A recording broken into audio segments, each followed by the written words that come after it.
What happens to us when all is said and done? What happens to the pioneers? What happens to the trailblazers, the settlers, the people who set out for the wilderness 2 centuries ago, determined to make a home out on the frontier, to face war, death, disease, ravages of man and nature? Can we find these pioneers buried under a national monument with an honor guard to pace the ground above, and tourists and schoolchildren climbing off buses by the hour to pay their respects? No. Today we can find them where they've lain forgotten, where the Texas wilderness covers the stones that bear their name, and cattle graze on the grass growing over their graves. Today, we'll visit the ghosts of Sterling.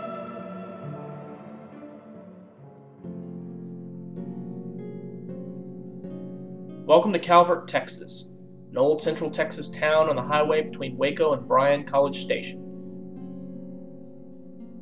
Dwindling in population year by year. A few miles outside of town, down a dirt road, we'll find a historical marker and the grave of Judge Robert Calvert.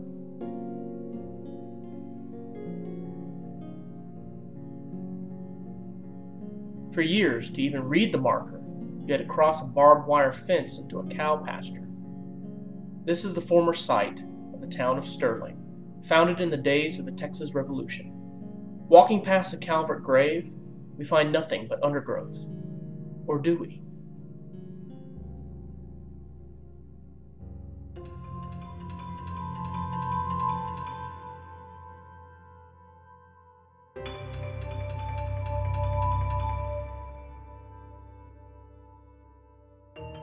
We see 3 gravestones, among them one of a 17-year-old who died in Calvert in 1870.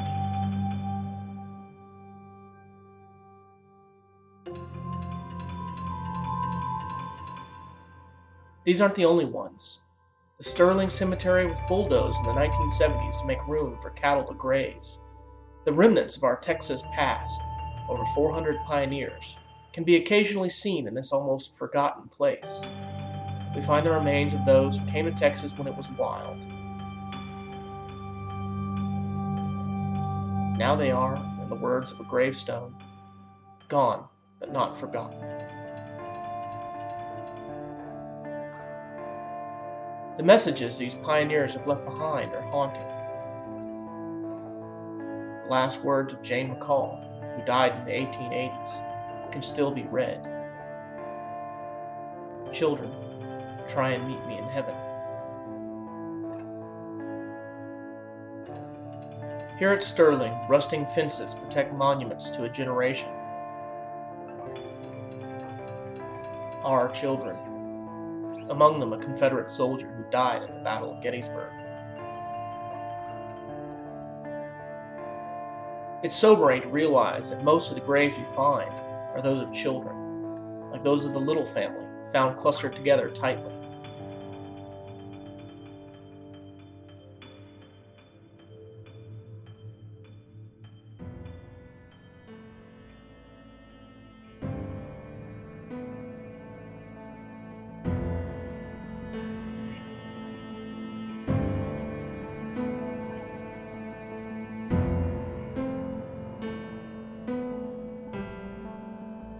This settler was buried along with an infant daughter, next to a stone that, heartbreakingly, reads only, infant.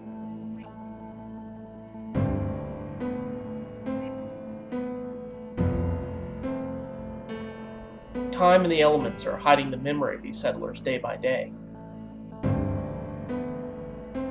Even under the bright sun, some of the graves are hard to see.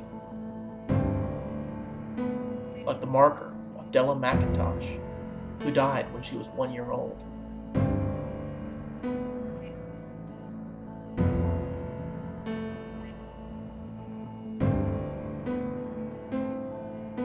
Beautiful, lovely, she was but given, a fair bud to earth, to blossom in heaven.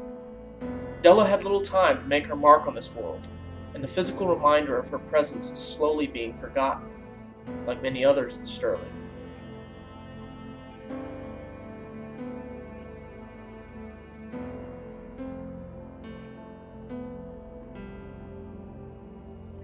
Few of the stones still stand, and those that remain, even half buried, tell a story.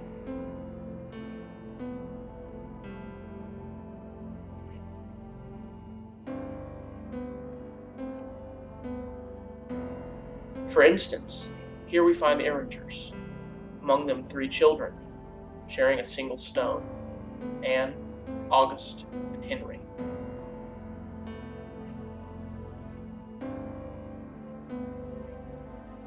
Once again, we realize how dangerous the frontier was for the young.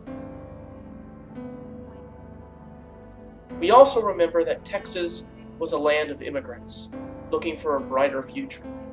Some of their stones are in a native tongue, and some don't have stones at all, just wooden markers worn smooth with time. Time has not been kind to the people who challenged the Texas wilderness and settled here.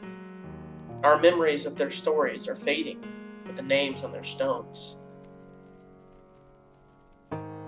For instance, away from the grove, almost in the pasture, we find the stone of Charlie Kelly, who died at Camp Bowie in 1917. Was he a soldier that volunteered to fight in the First World War and died in training? We don't know. Only the bare facts remain, hidden under bushes in a pasture. Today, the Calvert Historical Foundation has begun a project to restore Sterling for posterity, bringing the story of the McCalls, the Littles, the Erringers, Della McIntosh, and Charlie Kelly to future generations.